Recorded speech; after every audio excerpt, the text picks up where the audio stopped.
வணக்கம். Welcome to கதை திரட்டு. இந்த வீடியோவில் நம்ம என்ன கதை கேட்க போகிறோம்னா, மலரே மௌனமா கதையின் நிறைவு பகுதி. வாங்க கதைக்குள்ளே போகலாம். தலையை நன்றாக துவட்டிவிடு முரளி, ஜுரம் வந்துவிட்டால் மிகவும் கஷ்டம் என்ற ரகு வந்தனாவின் ரூமில் இருந்து ஹேர் ட்ரையர் எடுத்து வந்து முரளியிடம் கொடுக்க அவள் தலையை நன்றாக காய வைத்தான். அதற்குள் ரகு 2 இட்லியை ஒரு தட்டில் வைத்து தேங்காய் சட்னியுடன் கொண்டு வர முரளி ஒரு மாதிரி அவளுடன் போராடி அதை சாப்பிட வைத்தான்.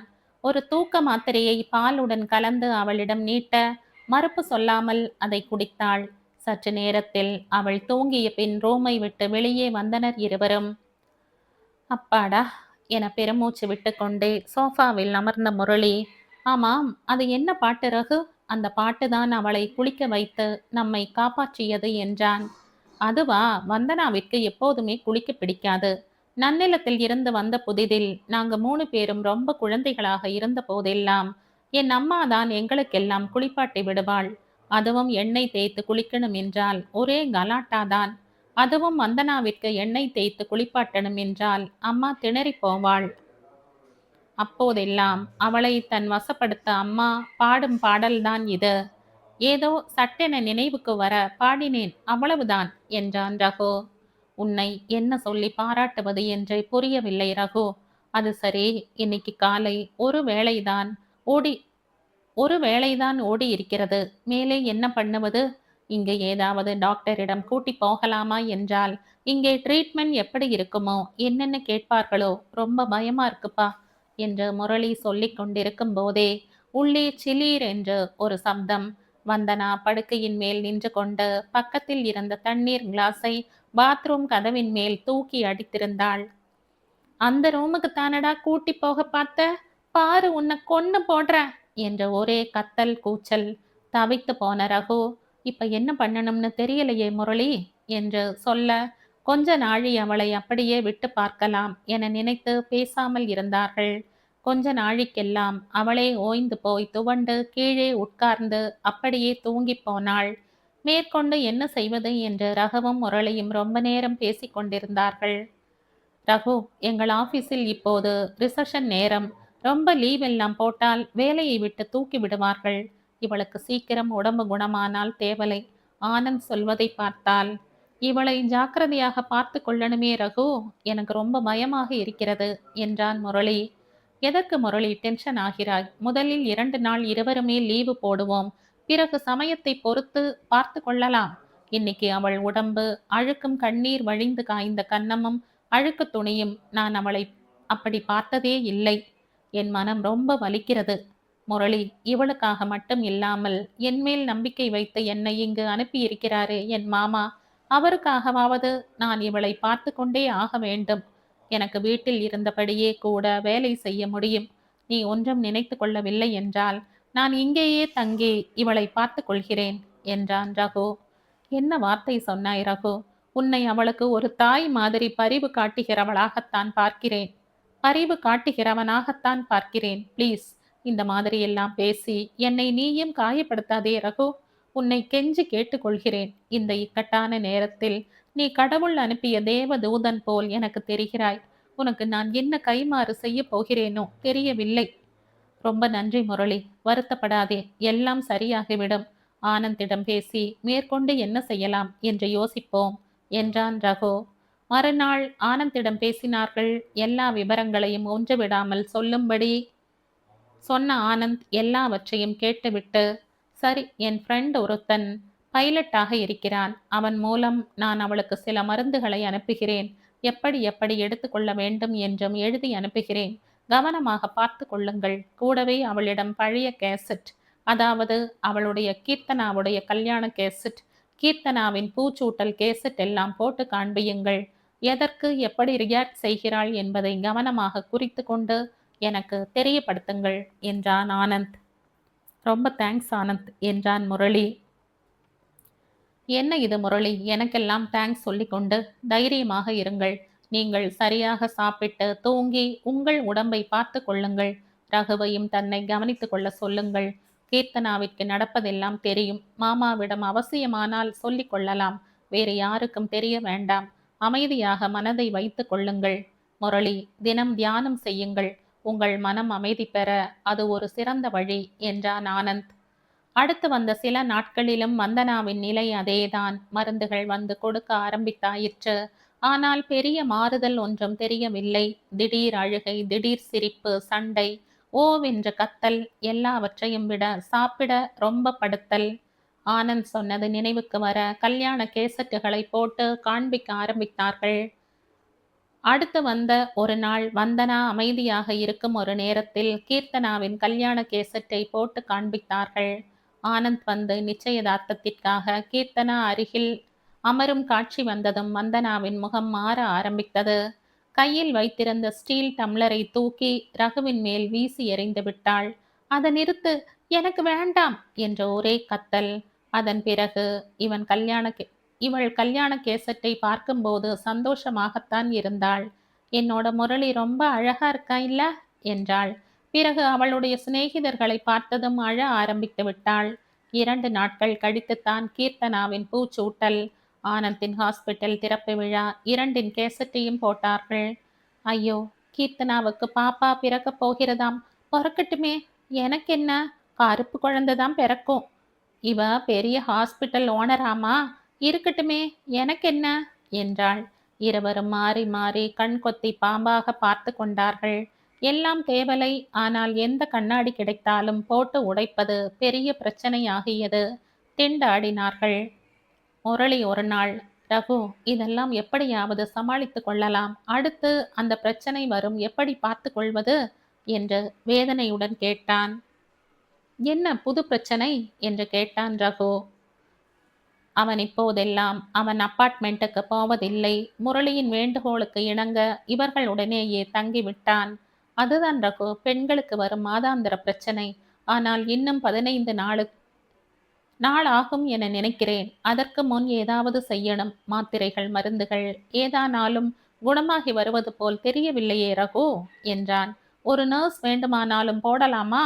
அது சரியாக வராது. ஒன்று, அது காஸ்ட்லி. இரண்டாவது, டாக்டரிடம் காட்டினோமா, என்ன ட்ரீட்மெண்ட் எடுத்துக்கொண்டால், எப்படி இந்த பிரச்சனை என்று கேள்விகளுக்கெல்லாம் பதில் சொல்லணும். வேண்டாம், இது சரிப்படாது என்றான் முரளி. பேசாமல் அவளை நான் சென்னைக்கே கூட்டிக் கொண்டு போய் வீட்டில் ஒப்படைத்து விடலாமா? எத்தனை நாள் நம்மால் இப்படி சமாளிக்க முடியும் என்றான் ரகு. நிஜமாகவா சொல்கிறாய் ரகு? அதுவும் செய்யலாம். ஆனால் அதிலும் நிறைய பிரச்சனைகள் இருக்கிறது. நான் இப்போது லீவ் போட்டால் என் வேலை போய்விடும். அம்மா, அப்பா என் வேலையை பற்றியோ இவளுக்கு இப்படி வந்திருப்பது பற்றியோ தெரிந்தால் உயிரையே விட்டு விடுவார்கள். எனக்கு ஒன்றுமே புரியவில்லை ரகு. பைத்தியம் பிடித்துவிடும் போல் இருக்கிறது. முரளி, மனதை தளர விடாதே. ஆனந்திடம் கேட்போம், யோசித்து முடிவெடுப்போம் என்றான் ரகு. அலட்டி கொள்ளாத அவன் சுபாவத்தை பற்றி நினைத்து வியந்து போனான் முரளி. அன்று ஆனந்திடம் இவர்கள் விவாதித்த போது பெருசாக குணம் தெரியவில்லை எனும்போது, இனி அங்கு வைத்து கொண்டு ஆபீஸுக்கு போகும் ஆண் பிள்ளைகள் நீங்கள் என்ன செய்ய முடியும்? அதே சமயம் முரளி சொல்வதும் சரி. ரகு, உன்னால் அவளை கூட்டிக் கொண்டு வந்து விட முடியுமா? உன் ஆபீஸ் பொசிஷன் எப்படி? நான் இப்படியும் யோசித்தேன். மாமா, மாமி, அத்தை யாராலும் இந்த வயதான காலத்தில் புது நாட்டிற்கு வந்து ஒரு பேஷண்ட்டை பார்த்து கொள்வது மிகவும் கஷ்டம்தான். அதனால் தான் கேட்டேன். நீ யோசித்து சொல் என்றான் ஆனந்த். இதில் யோசிக்க ஒன்றுமே இல்லை. ஆபீஸில் பிரச்சனை இருக்காது. அப்படி இருந்தாலும் வேலையை விட்டு விடுவேன். எனக்கு என்று வேண்டுமானாலும் வேறு வேலை கிடைக்கும். வந்தனாவின் வாழ்க்கை போல் திரும்ப கிடைக்குமா? எனக்கு அவளுடைய பொதுவான உடல்நிலையை மோசமாகி கொண்டு வருகிறது என்று கவலையாக இருக்கிறது. நான் கூடிய சீக்கிரம் வந்தனாவை கூட்டிக் கொண்டு இந்தியா வந்து விடுகிறேன் என்று சொன்ன ரகு, ஆனந்த், வந்தனாவிற்கு உடம்பு குணமாகிவிடும் இல்லையா என்று கேட்டான் தயங்கியபடியே. நிச்சயம் சரியாகிவிடும். நீங்கள் டிக்கெட் வாங்கும் வழியை பாருங்கள். மற்ற விவரங்களை திரும்ப பேசிக்கொள்ளலாம் என்றான் ஆனந்த். முரளிக்கு நன்றி உணர்ச்சியில் பேச நான் எழவில்லை. அடுத்து வந்த 10 நாட்களில் வந்தனாவும் ரகுவும் இந்தியா புறப்பட்டனர். ஆனால் அது அத்தனை சுலபமாக இல்லை. வந்தனா நடந்து கொள்வதில் எந்த முன்னேற்றமும் இல்லாததால் எடுத்த முடிவு சரிதான் என்பதில் இருவருக்குமே மறுபரிசீலனை இல்லை. அவளை வைத்துக்கொண்டு ஊருக்கு புறப்படும் ஏற்பாடு செய்யவே அவர்களுக்கு மிகவும் சிரமமாக இருந்தது. அவளுக்கு அமைதியாக இருக்க நிறைய தூங்க என்ற மாத்திரைகள் கொடுத்து கூட்டி வர சொல்லி ஆனந்த் சொல்லி இருந்தான். என்னென்ன மாத்திரைகள் எப்படி எப்படி கொடுக்க வேண்டும் என்ற விவரத்தை தெளிவாக சொல்லி இருந்தான். காலில் எலும்பு வளர்ச்சி பார்த்து கொள்ள மனிதர்கள் இருப்பதால் இந்தியா வந்து சிகிச்சை எடுத்துக்கொள்வதாக ஒரு டாக்டர் சர்டிபிகேட்டையும் ஆனந்த் அனுப்பியிருந்தான். அதனால் வீல் சேர் வசதி கிடைக்கும் இல்லையா? ஏர்போர்ட்டுக்கு இவர்களை ஏற்றிவிட வந்த முரளி இவர்கள் உள்ளே போகும் வரை வந்தனாவின் தலையை தடவுவதும் கையை பிடித்து கொள்வதும் ரகுவிடம் திரும்ப திரும்ப நன்றி சொல்வதுமாகவே இருந்தான். கண்களில் நீர் வழிந்ததை கூட அவன் பொருட்படுத்தவில்லை. கவலைப்படாத முரளி, எல்லாம் சரியாகிவிடும் என்று ஒரு 100 முறை அவனை சமாதானப்படுத்தி இருப்பான் ரகு. இவர்கள் உள்ளே போகும் வரை கையை ஆட்டிக்கொண்டே இருந்தான் முரளி. ரகு வந்தனாவின் கையை தூக்கி முரளி இருந்த பக்கம் ஆட்ட வைத்தான். சுற்றிலும் என்ன நடக்கிறது என்பதை புரிந்து கொள்ளும் நிலையிலேயே வந்தனா இல்லை. விமானத்தில் வந்தனாவால் பெரிய பிரச்சனை ஒன்றும் இருக்கவில்லை. எக்ஸிக்யூட்டிவ் கிளாஸ் டிக்கெட் எடுத்திருந்ததால் ரொம்பவும் அங்கு போக்குவரத்து இருக்கவில்லை. அவ்வப்போது பால் சூப் என்று கொண்டு வர சொல்லி அவளுக்கு கொடுத்து கொண்டேதான் வந்தான். அவள் முக்கால்வாசி நேரம் தூங்கிக் கொண்டேதான் வந்தாள். ஏர் ஹோஸ்டஸ் உதவியுடன் எப்படியோ ரகு அந்த பயணத்தை சமாளித்து விட்டான். சொல்லாமல் முடியாது என்று தோன்றி வாசுவிடமும் பூமாவிடமும் கொஞ்சம் கொஞ்சமாக வந்தனாவின் நிலைமையை ஆனந்தும் கீர்த்தனாவும் முழுவதும் சொல்லிவிட்டார்கள். வசந்தாவிற்கு தெரிய வேண்டாம், அவளுக்கு இரத்த கொதிப்பு அதிகமாகிவிடும் என்று ஆனந்த் கண்டிப்பாக எல்லோரையும் எச்சரித்திருந்தான். இவர்கள் சென்னை வந்து இறங்கும் முன்னரே ஆனந்த் வாசுவிடமும் கீர்த்தனாவிடமும் நீங்கள் இருவரும் வந்தனாவை பார்த்து உணர்ச்சி வசப்படக்கூடாது. அப்புறம் நான் அவளை விட்டுவிட்டு உங்களை கவனிக்க வேண்டியதாகிவிடும். மாமா, இந்த மாத்திரையை போட்டுக்கொண்டால் மனது அமைதியாகவே இருக்கும் என்று சொல்லியிருந்தான். காலையிலேயே இவர்களுடன் பக்கத்து ஊரில் உள்ள கோவிலுக்கு போவதாக வீட்டில் சொல்லிவிட்டு வாசு கீர்த்தனாவின் வீட்டுக்கு வந்துவிட்டார். விமான நிலையத்தில் தூரத்தில் வந்தனாவை வீல் சேரில் பார்த்ததுமே வாசுவுக்கு துக்கம் தொண்டையை அடைத்தது. அவர் முகத்தை பார்த்த ஆனந்த் அவரை கூட்டி போய் பாத்ரூமில் முகம் அலம்ப வைத்து ஒரு கூல்ட்ரிங்க்ஸ் வாங்கி அவர் கையில் கொடுத்தான். மாமா, அமைதியாக இருங்கள் என்றான். கீர்த்தனாவிற்கும் ஒரே அழுகைதான். வந்தனா அருகில் வந்ததும் அவள் கன்னத்தை தொட்டு எப்படிமா இருக்க என்றாள்.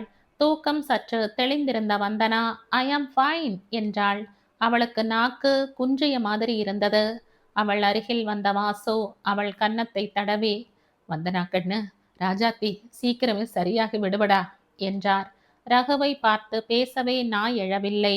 அவன் அருகே சென்று அவன் கையை எடுத்து தன் நெஞ்சோடு அணைத்து கொண்ட வாசு, ரகு, நான் உனக்கு என்னவென்று தேங்க்ஸ் சொல்லுவதுடா என்றார்.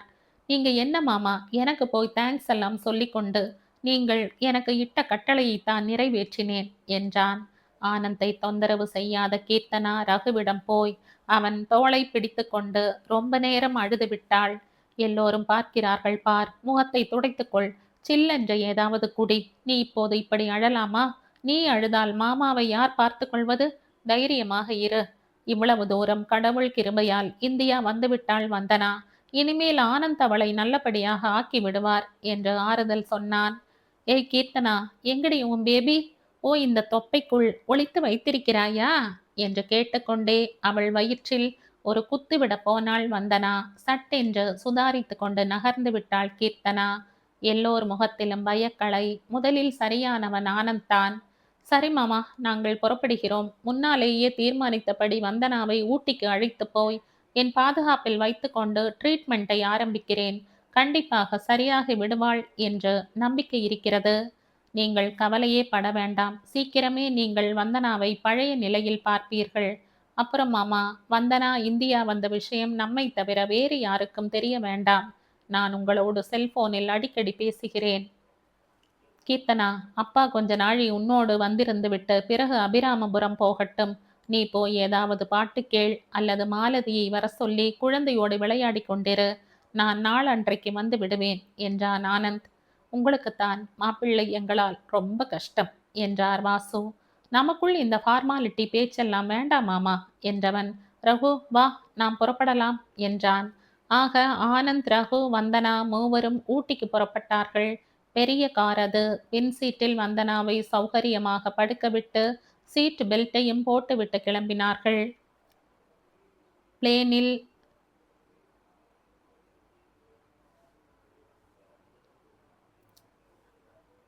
ரொம்ப தூங்காததால் சோர்வாக தெரிந்தாள் வந்தனா. ஆனந்த் கொடுத்த மருந்துகளால் அவள் சமத்தாக தூங்கிவிட்டாள். முழித்து கொண்டிருந்த கொஞ்ச நேரத்திலும் பெரிதாக பிரச்சனை ஏதும் பண்ணவில்லை. ஒரு தடவை ஏதாவது சாப்பிடுகிறாயா என்று கேட்டதற்கு ஓவென்று பெரிதாக என்னை திட்ட ஆரம்பித்து விட்டாள். சத்தம் கேட்டு வந்த ஏர் ஹோஸ்டஸிடம் ஒன்றுமில்லை, வலி தாங்காமல் கத்துகிறாள் என்று நான் சமாளித்ததும் அவள் நம்பிவிட்டாள். ரகு அப்படியே கொஞ்சம் பின்னால் சாய்ந்து கொண்டு சிறிது நேரம் தூங்கு என்றான் ஆனந்த். நீங்க தூங்கலையா என்று கேட்ட ரகுவிடம், ரகு, நாம் இவ்வளவு தூரம் நெருக்கமாக பழகும்போது இந்த வாங்கோ போங்கோ எல்லாம் அவசியமா? வா போ என்று கூப்பிட்டு கொண்டு இயல்பாக இருக்கலாமே என்றான் ஆனந்த். தேங்க்ஸ். பாவம், முரளியும் அப்படித்தான் இருந்தார் என்னிடம். மிகவும் நல்லவர் அவர், ஆனந்த் என்றான் ரகு. பிறகு இருவரும் சற்று தூங்கிக் கொண்டே வந்தனர். நல்ல கார், நல்ல டிரைவர், அலுப்பு தெரியாமல் விடியும் முன் ஊட்டியில் ஹாஸ்பிட்டலில் கொண்டு வந்து விட்டு விட்டார். ஆனந்த் வந்தனாவை படுக்க வைத்து சலைன் ஏற்றும்படியும் கூடவே ஒரு நர்ஸ் இருந்து பார்த்து கொள்ளும்படியும் ஏற்பாடு பண்ணிவிட்டு வந்தான். ஆனந்த் ரகுவிடம், நீ கெஸ்ட் ரூமுக்கு போய் குளித்து பிரேக்ஃபாஸ்ட் சாப்பிட்டு சற்று தூங்கி எழுந்து வா. நான் டாக்டர் லலிதா வந்ததும் கொஞ்சம் வந்தனா உடம்பு பற்றி, அவளுக்கு கொடுக்க வேண்டிய ட்ரீட்மெண்ட் பற்றி டிஸ்கஸ் பண்ணிவிட்டு வருகிறேன். சென்னையில் இருந்து சீனியரான ஒரு மனோ தத்துவ டாக்டரையும் கூப்பிட்டிருக்கிறேன். வீடியோவில் வருவார். நான் பேசிவிட்டு வருகிறேன். நீ எனக்காக காத்திருக்காதே, போய் சாப்பிட்டு ரெஸ்ட் எடு என்றான். ரகு அங்கிருந்த விருந்தினர் அறைக்கு போய் நன்றாக அலுப்பு தீர குளித்தான். சற்று நேரம் தியானத்திற்கு பின் டிஃபனுக்கு சொன்னான். அருமையான பொங்கல் வடை கொதிக்க கொதிக்க வந்தது. சாம்பார் சட்னியுடன் சாப்பிட்டுவிட்டு ஒரு புத்தகத்தை புரட்டி கொண்டே இருந்தவன் அப்படியே தூங்கிவிட்டான். ஆனந்த் வந்தனாவை பற்றி சீனியருடன் விவாதித்துவிட்டு டாக்டர் லலிதாவிடம் அவளுக்கான எல்லா பொறுப்புகளையும் விளக்கிவிட்டு மற்ற பேஷண்ட்ஸ்களை பார்க்க விரைந்தான். அந்த ஆஸ்பத்திரியில் எல்லா வசதிகளும் இருந்தன. நோயாளிகளுடன் வருபவர்கள் சமைத்து சாப்பிடுவதற்கான, தங்குவதற்கான வசதியும் இருந்தது. நல்ல நர்ஸ்கள், முக்கியமாக டாக்டர் லலிதா. அந்த ஆஸ்பத்திரியின் பெயர் இத்தனை விரைவில் இவ்வளவு பிரபலமாக காரணம் அவள்தான் என்று சொன்னால் அது மிக இல்லை. சிறு வயதிலேயே அப்பா அம்மாவை இழந்து யாரோ உறவினர்கள் தயவில் படித்து பாஸ் செய்த அவளுக்கு மனிதர்கள் அருமை ரொம்ப தெரியும் என்பதில் வியப்பில்லை. கல்யாணம் செய்து கொண்டு எல்லோரையும் போல் வாழ்வதை விட சமூகத்திற்கு உதவியாக இருக்க வேண்டும் என்பது மாதிரியான உயர்ந்த கொள்கைகளும் ஆன்மீக ஈடுபாடும் கொண்டவள். இந்த ஆஸ்பத்திரிக்கு இன்டர்வியூவுக்காக வந்தவள் வந்த அன்றே அங்கேயே தங்கி பணியாற்ற சம்மதம் தெரிவித்து விட்டாள். எளிமையான அலங்காரம், ஆளுமையுடன் கூடிய அதே சமயம் அதிகாரம் செய்யாத அவள் பேச்சு, கனிவான நடத்தை ஆகியவை அங்கு வேலை செய்யும் நர்சுகள், சிப்பந்திகள் ஆகியோரையும், இன்னும் நோயாளிகள், அவர்களின் உறவினர்கள் ஆகியோரையும் அவள் பக்கம் இழுத்ததில் ஆச்சரியமே இல்லை. ஆனந்திற்கு பரம்பரை சொத்து நிறையவே இருந்ததால் ஹாஸ்பிட்டல் வைக்கும் போதே எல்லா வசதிகளும் பார்த்து பார்த்து செய்திருந்தான். ஒரு அழகான நூலகமும் யோகா செய்வதற்கு ஒரு அறையும் இதில் அடக்கம். நூலகத்தில் ஆன்மீக புத்தகங்களில் சிறந்தவை அனைத்தும் இருந்தன. லலிதாவிற்கு இவை அனைத்திலும் ஈடுபாடு உண்டு. தவிர மனசிதைவு நோய்க்கு ஆளாகி வருபவர்களுடன் கூட வருகிறவர்களுக்கு மிகுந்த பொறுமையும் மன உறுதியும் வேண்டும் இல்லையா? அந்த உறுதியை அளிக்க வல்ல புத்தகங்களை அவர் புரிந்து கொள்ளும் சக்திக்கு ஏற்ப தேர்ந்தெடுத்து கொடுப்பாள். ஆடை ஆபரணங்கள் என்றெல்லாம் அதிகமாக செலவழித்து பழக்கம் இல்லாத அவளுக்கு நல்ல புத்தகங்களை கண்டால் மட்டும் ரொம்ப பைத்தியம். அவளிடமே நிறைய புத்தகங்கள் உண்டு. அன்று ரகுவை டாக்டர் லலிதாவிடம் அறிமுகம் செய்து வைத்தான் ஆனந்த். இருவருக்குமே ஒருவரை ஒருவர் பார்த்ததும் தோன்றியது என்ன ஒரு அமைதி, புத்தி, தீட்சண்யம் என்பதுதான். அவள் அங்கேயே தங்கி ஆஸ்பத்திரி சாப்பாட்டையே சாப்பிடுவதால் எல்லாவற்றிற்கும் ஒரு நல்ல மேற்பார்வை இருந்தது. சாப்பாடு எப்போதும் சுவாத்வீகமாகவே இருக்கும்படி பார்த்து கொள்வாள். மொத்தத்தில் டாக்டர் ஆனந்திற்கு அவள் அங்கு வேலை செய்வது மிக பெரிய அதிர்ஷ்டம்தான். ரகு, நான் மற்ற பேஷண்ட்ஸை எல்லாம் பார்த்துவிட்டு சாயந்தரம் கிளம்புவேன். உனக்கு இருக்க பிடித்தால் இங்கு இரு, இல்லையானாலும் லலிதாவை நம்பி வந்தனாவை விட்டு வரலாம். எதுவானாலும் உன் இஷ்டம் என்றான் ஆனந்த்.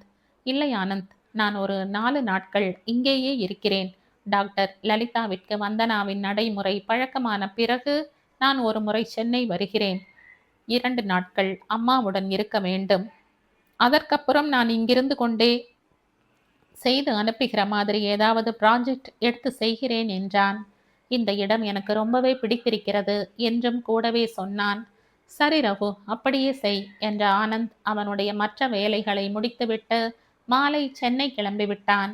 வந்தனாவின் உடல் நிலையில் அடுத்த 2 நாட்களில் பெரிய மாறுதல் ஏதும் இல்லை. அன்றைக்கு வீடியோ கான்ஃபரன்ஸ் ஆனதுமே ஆனந்த் ரகுவிடம், இவளுக்கு வந்திருக்கும் மென்டல் டிஸ்டர்பன்ஸ் சரியாக கொஞ்சம் வாரங்கள் ஆகும். ஆனால் நிச்சயமாக சரியாகிவிடும். நமக்கு பொறுமை வேண்டும் ரகு என்று சொல்லி இருந்தான். லலிதா ஆனந்த் சொல்லியபடி வந்தனாவிற்கு மருந்துகளை முதல் 2 நாட்கள் ட்ரிப்ஸில் ஏற்றினாள். 3 நாட்களுக்கு பிறகு சற்றே தெம்பு வந்தவளாக நடமாட ஆரம்பித்தாள் வந்தனா. ஆனால் மனநிலையில் பெரிய மாற்றம் ஏதும் இல்லை என்றுதான் சொல்ல வேண்டும்.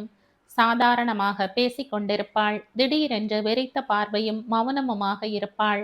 அந்த சமயங்களில் அவள் எப்படி ரியாக்ட் செய்வாள் என்று சொல்ல முடியாது. கையில் கிடைக்கும் சாமான்களை எல்லாம் மற்றவர்கள் மீது வீசி எறிவாள். அவர்களுக்கு ஏதும் ஆனாலும் ஆகாவிட்டாலும் ஓவென்று அழுவாள். அந்த ஆஸ்பத்திரி காம்பவுண்டிலேயே சீனிவாச பெருமாள் தாயாருடன் இருக்கும் சின்ன கோவில் ஒன்றை அமைத்திருந்தான் ஆனந்த். வந்தனாவிற்கு வாக்கிங் மிக அவசியம். நடந்தால் தான் பசித்து சாப்பிடுவாள். அவள் நார்மல் ஆவதற்கு அதுதான் முதற்படி என்று சொல்லி இருந்தாள் டாக்டர் லலிதா. அன்று வந்தனாவை காலை டிஃபனுக்கு பிறகு மெதுவாக அந்த கோவிலுக்கு அழைத்து சென்றான் ரகு. சந்நிதியில் சுவாமி முன் நின்று அவளை கை கூப்ப வைத்து, எங்கே, நான் சொல்வதை திருப்பி சொல் பார்க்கலாம் என்றான். சொல்லு என்றாள் வந்தனா. என் உடம்பு நன்றாக ஆக வேணும் என்று சொல்லி நிறுத்தினான் ரகு. அவளும் சொன்னாள்.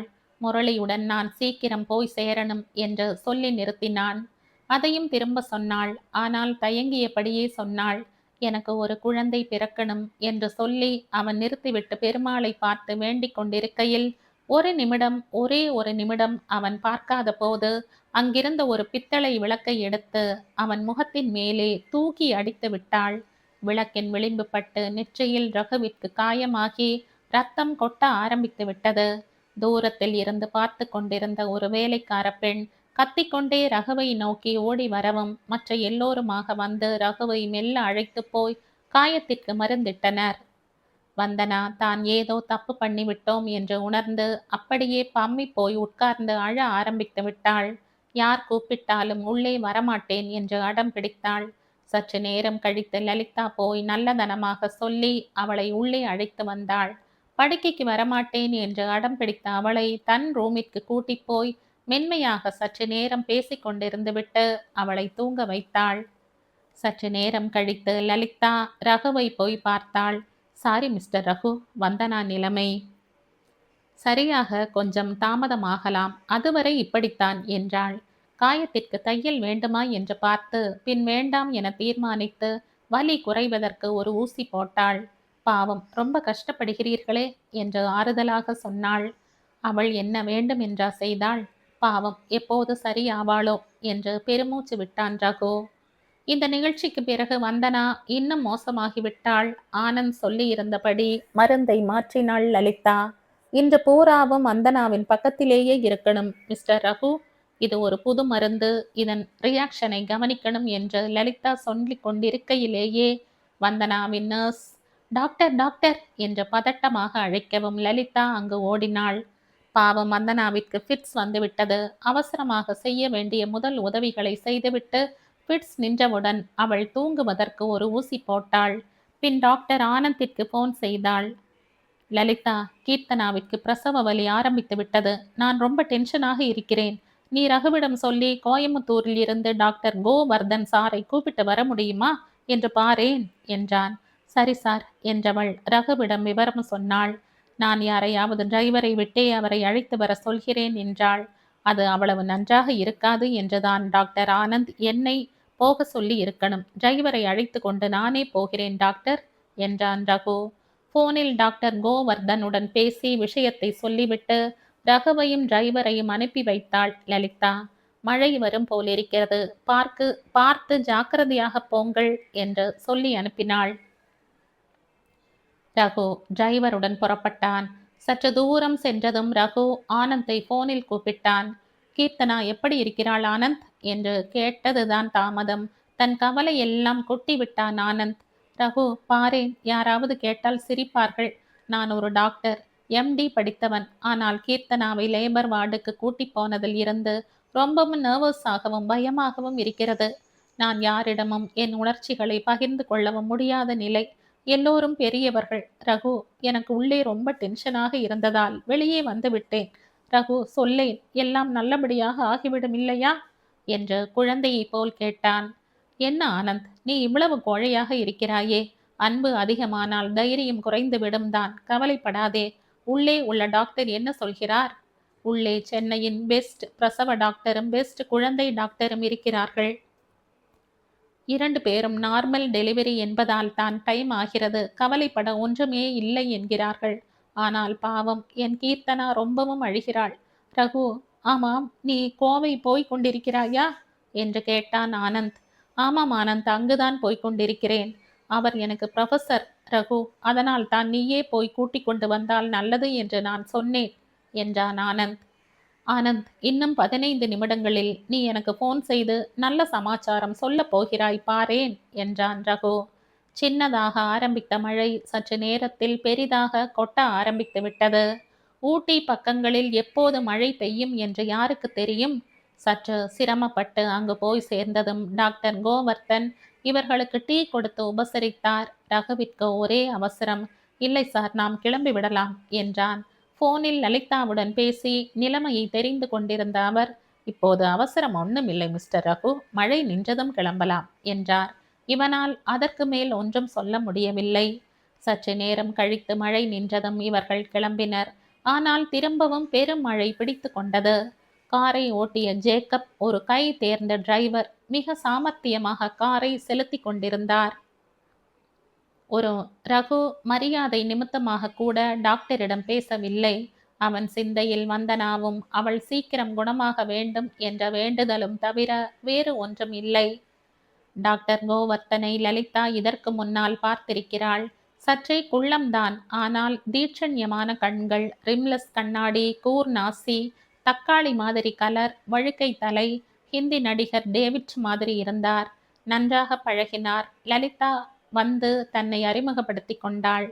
உன் பெயர் கோயமுத்தூர் எல்லாம் பிரசித்தமாகிவிட்டது தெரியுமா யங் லேடி என்றார். வந்தனாவின் கேஸ் ஹிஸ்டரியை படித்தவர் ரகுவிடம் நிறைய கேள்விகளை கேட்டார். சோ, உன் மாமா பெண் சரியானால் போதும் இல்லையா உனக்கு என்று கேட்டார். பிறகு முரளியோ வேறு யாருமே கேட்காத ஒரு கேள்வியை அவனிடம் கேட்டார். நீ வந்தனாவை கல்யாணம் செய்து கொள்ள ஆசைப்பட்டியா என்றார். ஆமாம் என்றான் ரகு தயங்கியபடியே. அடுத்த கேள்வி, அவள் உன்னை அவமானப்படுத்தினாளா? தரையை பார்த்து ஆமாம் என்று சொன்ன ரகுவை தான் பார்ப்பதை தவிர்த்தாள் லலிதா. இதெல்லாம் வந்தனாவின் கேஸுக்கு சம்பந்தமில்லாத விஷயங்கள் என்று உங்களுக்கு தோன்றலாம். ஆனால் எல்லாமே ஒரு வலை போல் பின்னப்பட்ட விஷயங்கள்தான் என்றார். பிறகு ரகுவை சற்று நேரம் வெளியே இருக்க சொல்லிவிட்டு லலிதாவிடம் சொன்னார். வந்தனாவிற்கு current shock treatment, hypnotism treatment இரண்டும் மிக அவசியம். அதற்கு பிறகு மருந்து கொடுத்தால் குணம் சீக்கிரம் தெரியும் என்றார். ஆனந்த் இங்கு இருந்திருந்தால் நன்றாக இருந்திருக்கும். ஆனால் அவர் மனைவிக்கு இது பிரசவ டைம் என்று சொல்லிக் கொண்டிருக்கும் போதே ரகு, சார், நான் உள்ளே வரலாமா என்று கேட்டான். அவன் குரலில் ஒரே ஆனந்தம். அதை கவனித்த கோவர்த்தன், என்ன ரகு, குழந்தை பிறந்து விட்டதா என்று கேட்டார். ஆமாம் சார், பெண் குழந்தை, நார்மல் டெலிவரி தான். கீர்த்தனாவும் குழந்தையும் நார்மலாக இருக்கிறார்கள் என்று மூச்சு விடாமல் சொல்லி முடித்தான். Very good. டாக்டர் லலிதா, ஆனந்திடம் நீங்கள் சாயந்தரமாக பேசிவிட்டு எனக்கு தெரிவியுங்கள். கோவையில் இருந்து என்றால் நான் 2 நிபுணர்களை வரவழைக்கிறேன். சென்னையில் இருந்து என்றால் டாக்டர் ஆனந்தை கூட்டி வரலாம். இப்போது நான் புறப்படுகிறேன் என்றார். கூடவே ரகுவும் புறப்படுவதை பார்த்து, என்ன ரகு, நீங்கள் வரவேண்டிய அவசியம் இல்லை என்றார். இல்லை சார், நான் வருகிறேன் என்றவன், வேலையில் இருந்து ஏதாவது கோவையில் இருந்து ஏதாவது வேண்டுமா என்று லலிதாவை கேட்டான். ஒன்றும் தேவையில்லை இப்போதைக்கு என்றாள் லலிதா. புத்தகம் ஏதாவது வேண்டுமா டாக்டர் என்று கேட்டான்.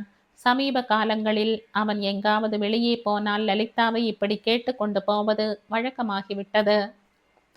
ஏதாவது தேவை இருந்தால் அவளும் தயங்காமல் சொல்வாள். தூங்கும் வந்தனாவை பார்த்து கொண்டே இவன் மணிக்கணக்கில் உட்கார்ந்திருப்பான். லலிதாவிற்கு பாவமாக இருக்கும். ரகு, எழுந்திருங்கள், எனக்கும் வேலை ஒன்றுமில்லை, இப்போது கொஞ்ச தூரம் நடந்துவிட்டு வரலாம், வாருங்கள் என்று சொல்வாள். சில நாள் ரகு சீனிவாச பெருமாளை 108 பிரதட்சணம் செய்வான். என்ன நீங்கள் இப்படி சுற்றி கொண்டே இருந்தால் பெருமாளுக்கே போரடிக்கப் போகிறது என்பாள் லலிதா. நேற்று முழுவதும் வந்தனா படுத்தாமல் சமத்தாக சாப்பிட்டாள் இல்லையா, அதற்காகத்தான் இந்த 108 பிரதட்சணம் என்பான். தன்னை சேர்ந்ததல்லாத ஒரு ஜீவனுக்காக இத்தனை உருகும் இவன் எப்பேற்பட்ட உயர்ந்த மனிதன் என்று நினைத்து கொள்வாள் லலிதா. அவ்வப்போது அவன் சரியாக சாப்பிடுகிறானா தூங்குகிறானா என்றெல்லாம் பார்த்து கொள்வாள். அவள் தினம் வந்தனாவின் ரூமில் அட்டண்டர் படுக்கையிலேயே படுத்து தூங்கி விடுவான்.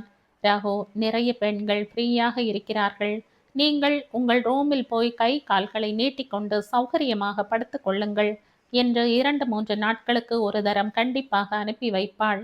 சமயத்தில் எது நல்ல புத்தகம் என்று விவாதித்தபடி நடப்பார்கள். இவளுக்கு ஆன்மீகம் தவிர சாண்டில்யன், விக்ரமன் போன்ற பேரில் எழுத்தாளர்களின் சரித்திர கதைகள் பிடிக்கும். சமயத்தில் புத்தக பரிமாற்றமும் நடக்கும். மொத்தத்தில் ரகுவிற்கு முழு நேர வேலை இல்லாத இந்த நேரத்தில் இவளுடைய தோழமை பொழுதுபோக்க நன்றாக இருந்தது. அன்று ஆனந்திற்கு குழந்தை பிறந்திருக்கிற செய்தி தெரிந்ததும் ஆஸ்பத்திரியில் எல்லோருக்கும் இனிப்பு கொடுத்து பெருமாளுக்கு சர்க்கரை பொங்கல் நிவேதனம் செய்து அமர்க்களப்படுத்தி விட்டார்கள் ரகுவும் லலிதாவும். அன்று வாசுதேவன் போன் செய்திருந்தான். வந்தனா எப்படி இருக்கிறாள் என்றெல்லாம் விசாரித்துவிட்டு, தோ அம்மாவோடு பேசுகிறாயா என்ற போனை கொடுத்தார். போனில் பூமாவின் குரல் உடைந்து விட்டது.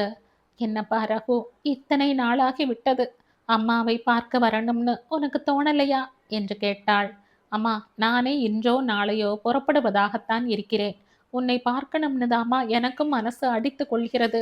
சீக்கிரமே வரேன் அம்மா என்றான்.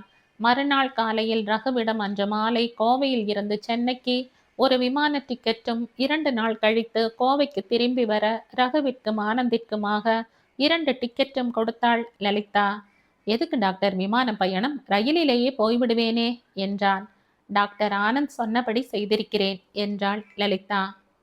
மறுநாள் சென்னை வந்து சேர்ந்த ரகு முதலில் அம்மாவை பார்க்க ஓடி வந்தான். அம்மாவை பார்த்ததும் அப்படியே கட்டி கொண்டு விட்டான்.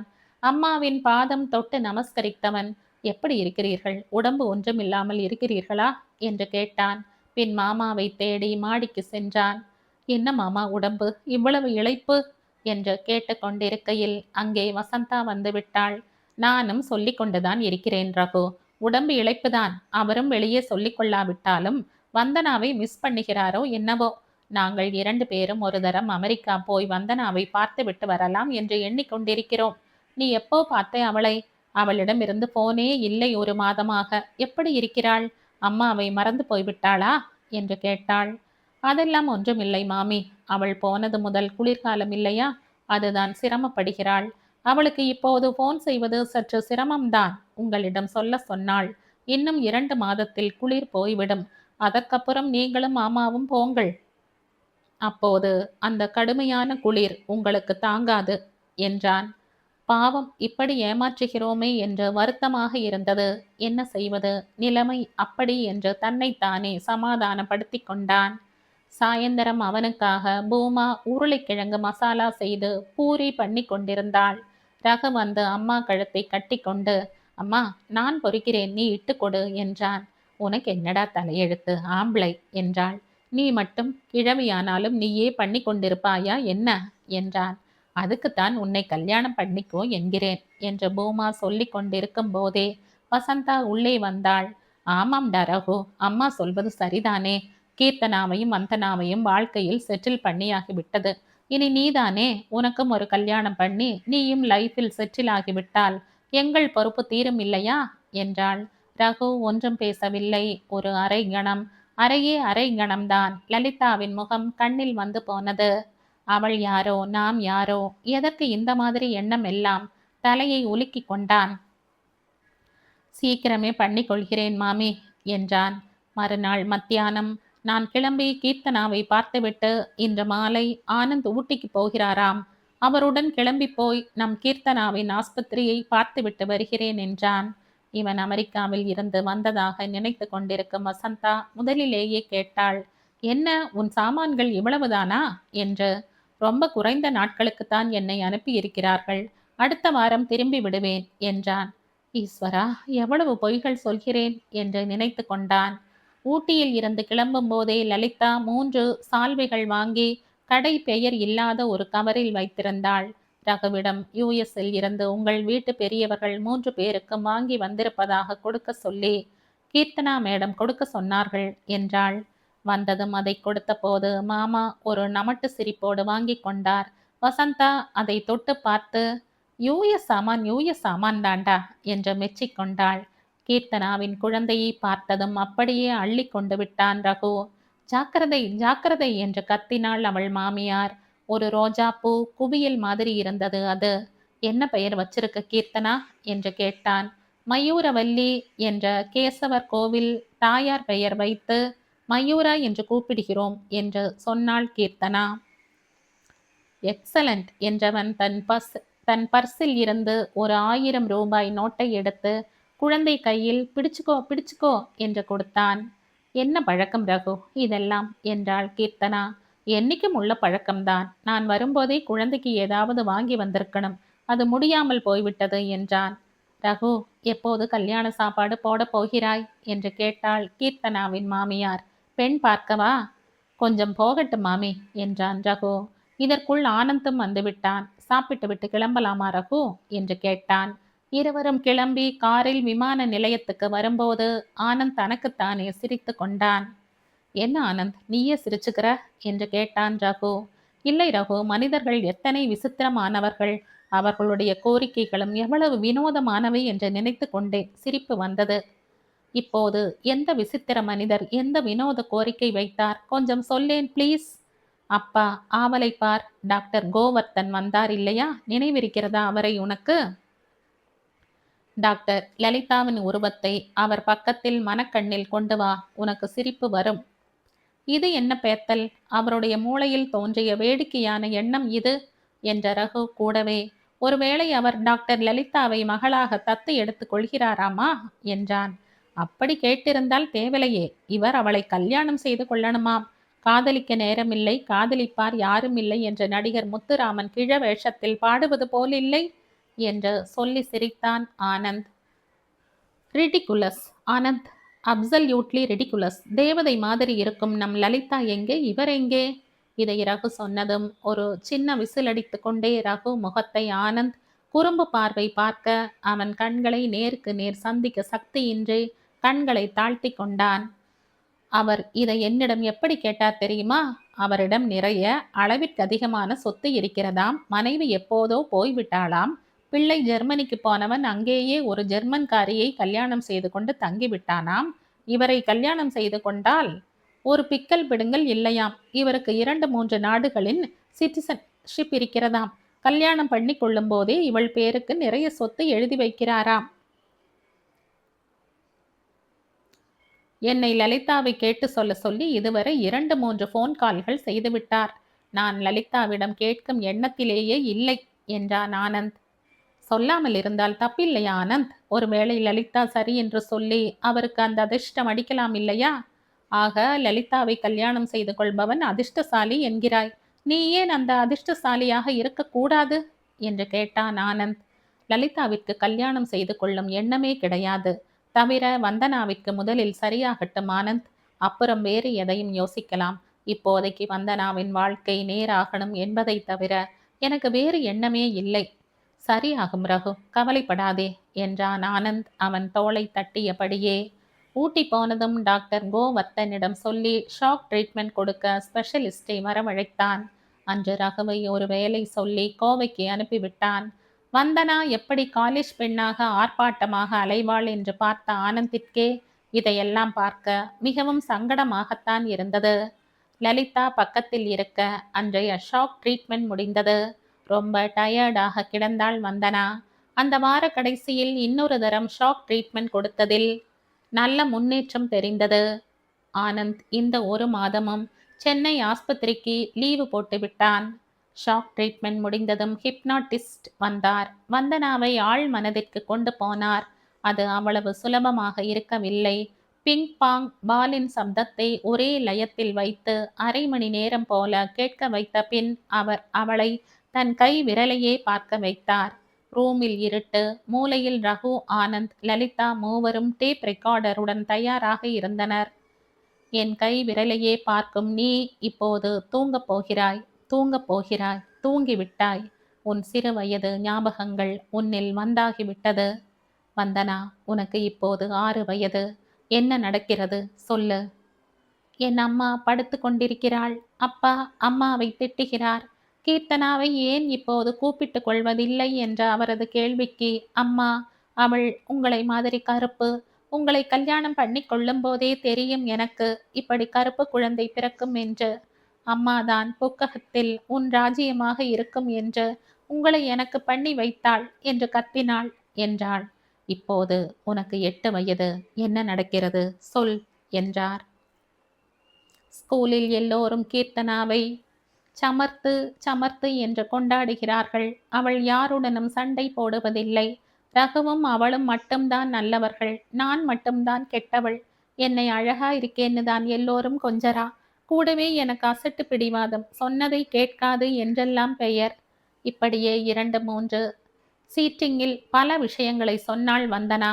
அம்மா தனக்கு கேட்டதை கொடுப்பாள் என்று அம்மாவை பிடித்து கொண்டு தான் அசட்டு பிடிவாதம் பிடித்த போதெல்லாம் அப்பா சொல்லி பார்த்து விட்டுவிட்ட கோபம். கீர்த்தனாவை போல் அப்பா தன்னை பாட வைக்காத கோபம். ஸ்கூல் ரெக்கார்ட்ஸ் எல்லாம் கீர்த்தனாவையும் ரகுவையும் எழுதி தர சொன்னால் அது தப்பு என்று சொல்லாத அம்மா மேல் கோபம். இதற்காக நான் அழகு என்னும் ஆயுதத்தை எடுத்துக்கொண்டு எல்லோரையும் பழிவாங்கும் விதமாக பாய் ஃப்ரெண்ட்ஸுடன் பழக ஆரம்பித்தது. கீர்த்தனா கல்யாணம் நிச்சயமானவுடன் தனக்கு ஏற்பட்ட பொறாமை. அவளை 4 பேர் பெண் பார்த்து வேண்டாம் என்று சொல்லி அவளும் அப்பாவும் அவஸ்தைப்படுவார்கள் என்று எதிர்பார்த்து நடக்காத ஏமாற்றம் எல்லாம் வெளியே வந்தது. ரகுவை வேண்டாம் என்று சொல்லிவிட்டு பிறகு தான் அதற்காக வருத்தப்பட்டது. வேண்டாம் என்று சொன்ன பிறகுதான் அவன் மேல் தனக்கு பிரியம் இருந்ததை உணர்ந்தது. திரும்ப போய் அப்பாவிடம் சொல்ல தன் சுய கௌரவம் தடுத்தது என்ற விஷயங்கள் எல்லாம் வெளியில் வந்தது. இவர்கள் எதிர்பார்க்காத பெரிய அதிர்ச்சி. இந்த விஷயத்தில் ரகு தன் கண்களில் இருந்து வழிந்த நீரை யாருக்கும் தெரியாமல் துடைத்து கொண்டான். முரளி மற்ற ஆண்களைப் போல் தன் அழகுக்கு அடிமையாகாமல் தன்னை அவனுக்கு சமைத்து போடும், அவனை கவனித்து கொள்ளும் ஒரு சராசரி இந்திய மனைவியாக பார்த்ததும் தான் அவனோடு கொஞ்சம் மூடில் இருந்தபோது அவன் அக்காவுடன் போனில் பேசியதும் அவன் மேல் இவள் சாற்றிய குற்றம். அம்மா கீர்த்தனாவை பேரப்பிள்ளை பெற்றுத்தரப் போகிறாள் என்று தானே கொஞ்சுகிறாள். அதனால் தானே இவளும் முரளியிடம் நாமும் குழந்தை பெற்று கொள்ளலாம் என்று சொன்னாள். முரளி மக்கு, கோபக்காரன் வேற. இவளை கோபித்து கொண்டு விட்டான். அப்புறம் இந்த ரகு எதற்காக இத்தனை நல்லவனாக இருக்கணும்? அவன் என்ன திட்டினாலும் பொருட்படுத்தாமல் இப்போ முரளிக்கு அவன் ரொம்ப நெருக்கமாகிவிட்டான். என்னால் ரகு மாதிரி பொறுமையாக இருக்க முடியாதில்லையா? அதுதான் கோபமாக வருகிறது. இப்போதெல்லாம் முரளி தினம் லேட்டாக வீட்டுக்கு வருகிறார். எப்போதும் போனில் ஒரு பெண் கூப்பிட்டு நான் கிளாரா பேசுகிறேன் என்று அடிக்கடி முரளியை கூப்பிடுகிறாள். முரளியும் கிளாராவுமாகத்தான் அடிக்கடி டூர் எல்லாம் போய் வருகிறார்கள். கேட்டால் நீதான் என்னை லட்சியம் செய்து வீட்டிலேயே இருப்பதில்லையே என்கிறார். அதுவும் அந்த கிளாரா ஒரு கருப்பு இளம்பெண் என்று தெரிந்ததும் ரொம்ப கோபமாக வருகிறது. இந்தியாவில் எத்தனை பேர் என் சிகப்பு நிறத்திற்காகவே என்னை சுற்றி சுற்றி வந்தார்கள். இவருக்கு நான் வேண்டாம் என்றால் இன்னொரு வெள்ளைக்கார பெண்ணோடு போனால் கூட எனக்கு இவ்வளவு கோபம் வந்திருக்காது. கருமம் கருமம், போயும் போயும் ஒரு கருப்பு பெண்ணோடு தொடர்பு, சீச்சி. கடைசியாக இவளுக்கு விபத்து நேர்ந்ததை சொல்லும்போது அழுது விட்டாள். மைசூரில் கார்த்திக் தன்னை இடறிவிட்டு பின் கட்டிப்பிடித்தது, தான் அவனை கன்னத்தில் அறைந்தது என்ற புதிய விஷயமெல்லாம் வெளியே வந்துவிட்டது. அவன் தன்னை எந்த அளவு என்ன செய்தான் என்பதை தானே அறியாமல் அவன் தன்னை முழுவதுமாகவே மானபங்கப்படுத்தி விட்டான். அதற்கு தானே காரணம் என்பதுதான் அவளுக்கு சகிக்க முடியாத குற்ற உணர்ச்சியை கொடுத்திருப்பது தெரிந்தது. வந்தனாவின் மனதில் அமெரிக்கா போய் கொஞ்ச நாட்கள் ஆன பின் குழம்பு, ரசம், பருப்பு, உசிலி என்று அத்தையின் சமையலுக்கு அவள் ஏங்கினதும் பிடிவாதமாக முரளி சொல்லி நான் என்ன கற்றுக்கொள்வது என்ற எண்ணத்தினால் தான் சமையல் கற்றுக்கொள்ளாதது, வேண்டுமென்றே வடக்கத்தி சமையல் கற்றுக்கொண்டது எல்லாம் சொல்லி அழுதாள். முரளி தனக்கு மட்டும் சமைத்து கொண்டான் என்பதை அவள் மிக பெரிய மன்னிக்க முடியாத குற்றமாக பார்த்தாள்.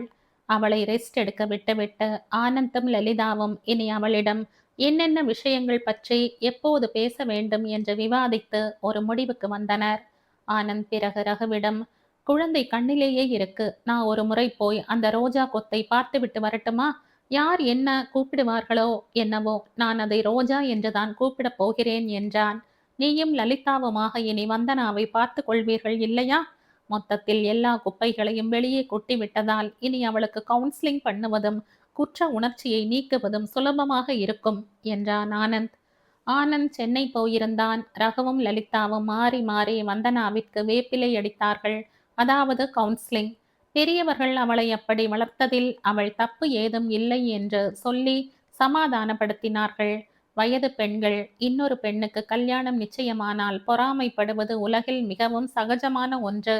இதற்கு இப்போது வருத்தப்பட வேண்டாம் என்று ரொம்ப எடுத்து சொன்னார்கள்.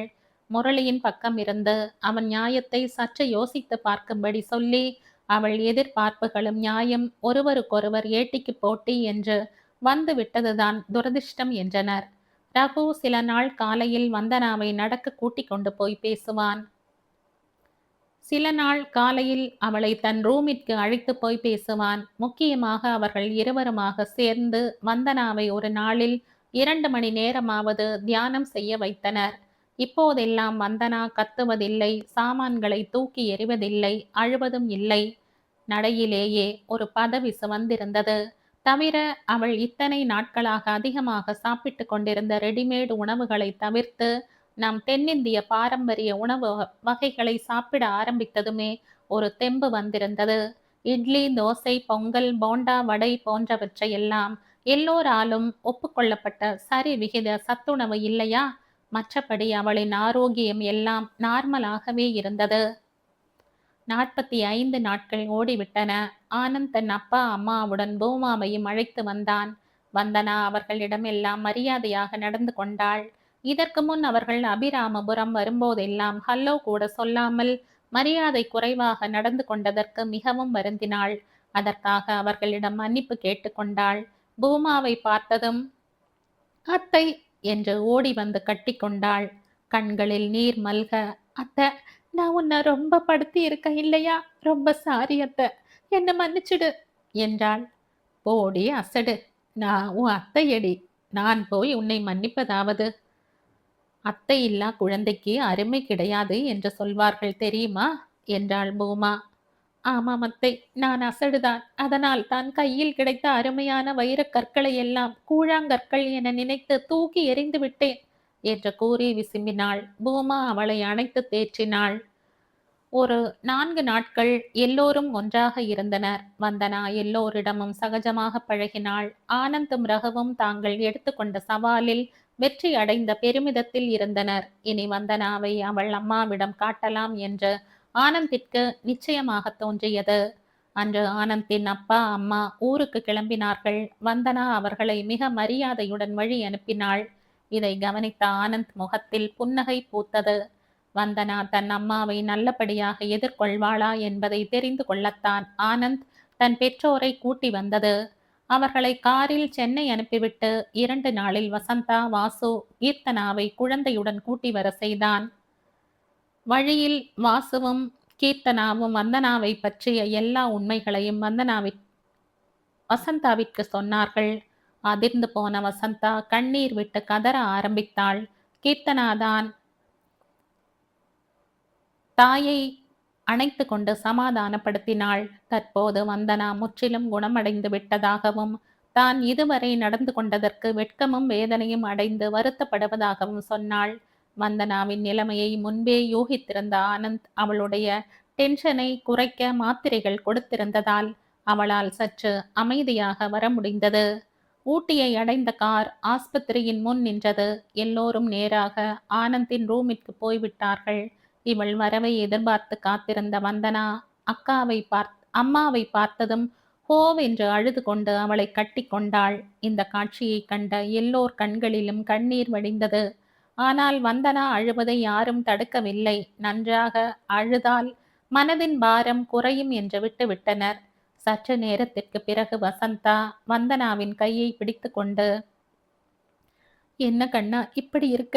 இப்படி ஒரு குழந்தை தேடி கண்ணே, நீ அங்க அப்படி கஷ்டப்பட்டு கொண்டிருக்கையில் நான் இங்கு உண்டு கழித்து சுகமாக இருந்திருக்கிறேன். வந்து பார்க்க கூட முடியாமல் இருந்திருக்கிறேனே என்ற வசந்தாவும் ரொம்ப அழுது கொண்டே அவளுடன் சோஃபாவில் உட்கார்ந்தாள். தாய் மடியில் தலை வைத்து படுத்த வந்தனா மறுபடியும் அழ ஆரம்பித்து விட்டாள். 10 நிமிடம் போல் அழுதவள் ஒரு மாதிரியாக தன்னை சுதாரித்து கொண்டு எழுந்து சென்று முகம் கழுவி துடைத்து கொண்டு வந்தாள். வசந்தா அவளிடம், நான் உன்னை நன்றாக வளர்க்காததுதானே இதற்கெல்லாம் காரணம். ஆதியில் இருந்தே அசட்டு பிடிவாதத்துடன் இருந்து நான் உன்னையும் அப்படியே வளர்த்து கெடுத்து விட்டேன். உன்னை சீரும் சிறப்புமாக பெரிய வாழ்வு வாழ்பவளாகத்தான் நான் என்றும் கற்பனை செய்திருக்கிறேனே தவிர நீ இவ்வளவு படுவாய் என நான் நினைத்ததே இல்லையேடி என் தங்கமே என்று அவள் தலையை கோதினாள். என்ன மன்னிச்சிடுமா, உன் அப்பா எத்தனை தடவை என்னை எச்சரித்திருக்கிறார். நான் ஒரு பைத்திய மாதிரி எதையும் காதில் வாங்கி கொள்ளாமல் இப்போது உன் வாழ்க்கை இப்படி ஆக்கிவிட்டேனே. நான் ஒரு மகா பாவி. எனக்கு அறிவு முதிர்ச்சி இல்லாமல் போய்விட்டது. நான் பெற்ற பிள்ளைகளிடமே பேதம் பார்த்து உன் வாழ்க்கையை இப்படி கெடுத்து விட்டேன். நான் தான் எல்லாவற்றிற்கும் காரணம். ஒரு பெண்ணை எப்படி வளர்க்க கூடாது என்று இன்று தெரிந்து கொண்டேன். இப்போது வருத்தப்பட்டு என்ன பிரயோஜனம் என்றாள்.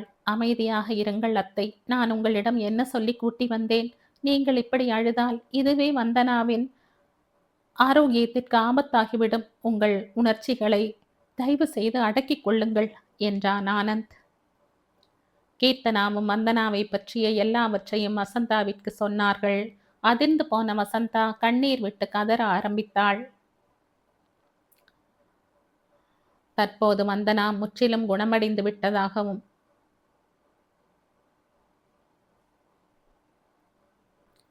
இனி கவலைப்பட ஏதும் இல்லை என்று வசந்தாவிடம் கூறினார்கள்.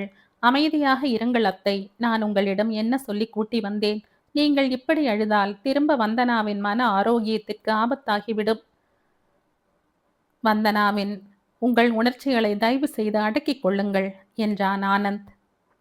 வாசு அதற்குள், தவறு என் பேரிலும் இருக்கிறது. அடங்காத மனைவி அடிமை புருஷன் குடும்பத்துக்கு ஆகாது என்பார்கள். என் மனைவி அடங்காதவள் இல்லை. ஆனாலும் நான் இன்னும் இந்த விஷயத்தை சீரியஸாக எடுத்து கொண்டிருக்க வேண்டும் என்றார். கதவை தட்டிய சப்தம் கேட்டு திறந்த ஆனந்த், ரகுவும் லலிதாவும் அங்கு இருப்பதைக் கண்டு உள்ளே வாருங்கள் என்றான். குடும்ப உறுப்பினர்கள் அனைவரும் ஒன்றாக இருப்பதைக் கண்ட லலிதா, எனக்கு கொஞ்சம் வேலை இருக்கிறது, முடித்துவிட்டு வருகிறேன் என்று கழண்டு கொண்டாள். ரகு, கன்ஃபெஷன் செஷன் நடந்து கொண்டிருக்கிறது, நீயும் வா என்றான் ஆனந்த். ரகு உள்ளே வந்தான். கீழே கார்பெட்டில் உட்கார்ந்து காலை நீட்டிக்கொண்டு உட்கார்ந்தான். அப்பாடா, இதுதான் ஹாயாக இருக்கிறது என்றான். ஆமாம் ரகு, நீ சொல்வது உண்மைதான் என்று ஆனந்தும் கார்பெட்டில் உட்கார்ந்தான். என்ன நீங்கள் என்று கீர்த்தனாவும் தரையில் உட்கார்ந்தாள். இப்போது நாம் ஏதோ கல்யாணம் பேச உட்கார்ந்தது போல் இல்லை என்றான் ஆனந்த். கல்யாணமும் தான் பேசணும். நான் ரகுவிற்கு பெண் பார்த்திருக்கிறேனே என்றாள் வந்தனா.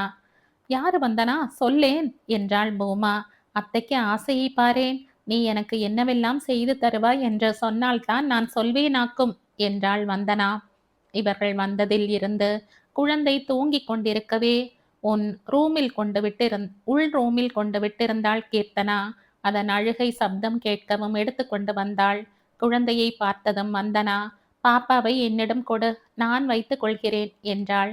கீர்த்தனா ஒரு கணம் ஆனந்தை பார்க்க அவன் கொடுக்க சொல்லி கண்ணாலேயே சொன்னான். குழந்தையை வாங்கி கொண்ட வந்தனா, மயூரா செல்ல குட்டி என்று தன் கன்னத்தோடு அதன் கன்னத்தை வைத்து கொண்டாள். அதன் காலை எடுத்து தன் முகத்தில் தடவி கொண்டாள். குழந்தை அழ ஆரம்பித்தது. இதோ 5 நிமிடம் வந்து விடுகிறேன் என்று குழந்தையுடன் கீர்த்தனா உள்ளே போனாள். வந்தனா, சொல்லுமா, நீ திரும்ப எப்போது அமெரிக்கா போக போகிறாய் என்று கேட்டார் வாசு. ரொம்ப நாழி பேசாமல் இருந்தாள் வந்தனா. சொல்லுமா, மனதில் இருப்பதை சொன்னால் தானே எங்களுக்கு தெரியும் என்றான் ஆனந்த். இல்லையப்பா, நான் திரும்ப அமெரிக்கா போக போவதில்லை. முரளியின் வாழ்க்கையில் இருந்து விலகிக் கொள்வதாக முடிவு செய்துவிட்டேன் என்றாள் வந்தனா. என்னடி இப்படி குண்டை தூக்கி தலையில் போடுகிறாய் என்றாள் வசந்தா பதட்டத்தோடு. சற்று நேரம் தரையையே பார்த்து கொண்டிருந்த வந்தனா, பாவம் முரளி, என்னை கல்யாணம் பண்ணி கொடுத்து அவர் தலையில் போட்டீர்களே, அதுதாமா குண்டு. நான் அவர் வாழ்க்கையில் இருந்து விலகினால் அவருக்கு பூ மாறி பொழிவது போல இருக்கும். ஒரு ஆணின் வாழ்க்கையை எவ்வளவு சேதப்படுத்த முடியுமோ அவ்வளவு சேதப்படுத்தி விட்டேன். இனியும் அவரை சிரமப்படுத்த நான் விரும்பவில்லை. மனம் உவந்து விவாகரத்து செய்துவிடப் போகிறேன் என்றாள் வந்தனா தன் கண்களில் வழிந்த நீரை துடைத்து கொண்டே. எனக்கு தெரிந்தவரை முரளி ரொம்ப நல்லவர், உன்னை கட்டாயம் ஏற்றுக்கொள்வார் என்றாள் அங்கு திரும்ப வந்து உட்கார்ந்த கீர்த்தனா. அவர் நல்லவர்தான். நான் பண்ணிய காரியங்களையும் நான் பேசிய பேச்சுக்களையும் அவர் மன்னிக்கலாம். ஆனால் என் நடத்தையால் வேறு பெண்ணிடம் சிநேகமாக இருக்கும் அவர் திரும்ப என்னுடன் எப்படி சந்தோஷமாக இருக்க முடியும்? நான் விலகிவிட்டால் அவர் அந்த கிளாராவையே கல்யாணம் செய்து கொண்டு சந்தோஷமாக வாழலாம். அல்லது அவர்கள் வீட்டு மனிதர்கள் சொல்லி அவருக்கு வேறு நம்ம ஊர் பெண்ணையே கல்யாணம் செய்து வைக்கலாம். எப்படி பார்த்தாலும் அவர்கள் வீட்டிற்கு நான் மிஸ்ஃபிட் தான், தகுதியானவளே இல்லை என்றாள். கடைசி 2 வார்த்தைகளை சொல்லும்போது அவள் கண்களில் இருந்து கண்ணீர் அருவியாக கொட்டியது. இதுதான் உன் தீர்மானமான முடிவா என்று கேட்டார் வாசு. ஆமாப்பா, நான் முரளியுடன் போய் சேர்ந்து வாழ்வதென்பது முடியாத காரியம் என்றாள். வசந்தா வாசுவை தனியே அழைத்தாள். என்ன என்றபடி அடுத்த அறைக்கு போனார் வாசு. சிறிது நேரம் கழித்து திரும்பி வந்தவர்கள் சோஃபாவில் அமர்ந்தனர். வசந்தா தயக்கமாக ஆரம்பித்தாள். ரகு, நான் மாமாவை கேட்க சொன்னேன். நிச்சயமாக அவர் உன்னை கேட்க மாட்டாராம். அதனால் தான் நானே கேட்கிறேன். நான் கேட்கப் போவது ஒரு சுயநலமான வேண்டுகோள்தான். உன் வரையில் நியாயம் இல்லாதது கூட. ஆனாலும் பேராசையால் கேட்கிறேன். நீ வந்தனாவை கல்யாணம் செய்து கொண்டு அவளுக்கு வாழ்வு கொடுப்பாயா என்று ரகுவின் கண்களை நேருக்கு நேர் பார்க்காமல் கேட்டுவிட்டாள். வந்தனா ஏதோ பேச வாய் எடுக்கும் முன் ரகு அவளை கை அமர்த்திவிட்டு, மாமி, இதுதான் எல்லோருக்கும் தோதுபட்டு வரும் என்று நீங்கள் நினைத்தால் நான் உங்களுக்காக எதையும் எப்போதும் செய்ய கடமைப்பட்டவன். அதனால் இதையும் செய்வேன் என்று சொல்லிவிட்டு பக்கத்தில் இருந்த பால்கனிக்கு சென்று விட்டான். பின்ன என்ன பூமா, நீ என்ன சொல்கிறாய் என்று வசந்தா கேட்டு முடிக்கும் முன் வந்தனா குறுக்கிட்டாள். அம்மா, இன்னமும் நீ நியாயம் எது அநியாயம் எது என்று புரிந்து கொள்ளவே இல்லை. ரகுவிற்கு நான் இதுவரை கொடுத்த துன்பம் எல்லாம் போதாதா? அமெரிக்காவில் நான் அவனை படுத்திய பாடெல்லாம் எனக்கு அரசில் புரசலாக தெரியும். நிஜத்தோடு என்னோடு அந்த நல்லவன் எத்தனை சித்திரவதை அனுபவித்தானோ அவனுக்குத்தான் தெரியும். பெற்ற பிள்ளைகளே கூட அப்பா அம்மாவை கூட தூக்கி எறிந்துவிட்டு போகும் இந்த காலத்தில் இவன் என்னை பார்த்து கொள்ள அமெரிக்கா வந்து நான் தூக்கி எறிந்ததையெல்லாம் பொருட்படுத்தாமல் என்னிடம் கஷ்டப்பட வேண்டும் என்று அவனுக்கு என்ன தலையெழுத்து? ஏற்கனவே அத்தனை பிரில்லியண்டான அவனுடைய எதிர்காலத்தை ஆபீஸ் வரையில் நான் வேண்டியபடி கெடுத்தாகி விட்டது. இன்னொரு முறை இப்படி கேட்காதே. இந்த எண்ணத்தையே முதலில் துடைத்தெறி உன் மனதில் இருந்தே. ரகு ஒருவேளை என்னை கல்யாணம் செய்து கொள்ள சம்மதித்தாலும் நான் நிச்சயமாக, சர்வ நிச்சயமாக இந்த யோசனைக்கு உடன்பட மாட்டேன் என்று நீளமாக பேசி முடித்தாள். நிஜம்தான் அவள் சொல்வது. அவளுக்கு ஒரு அண்ணா இருந்து என்னென்ன செய்திருப்பானோ அதெல்லாம் செய்திருக்கிறான் ரகு. அவனுக்கெல்லாம் நன்றி சொல்ல என்னிடம் என்ன வார்த்தை இருக்கிறது சொல்லு என்றார் வாசு. அப்பா, நீங்கள் தப்பாக சொல்கிறீர்கள்.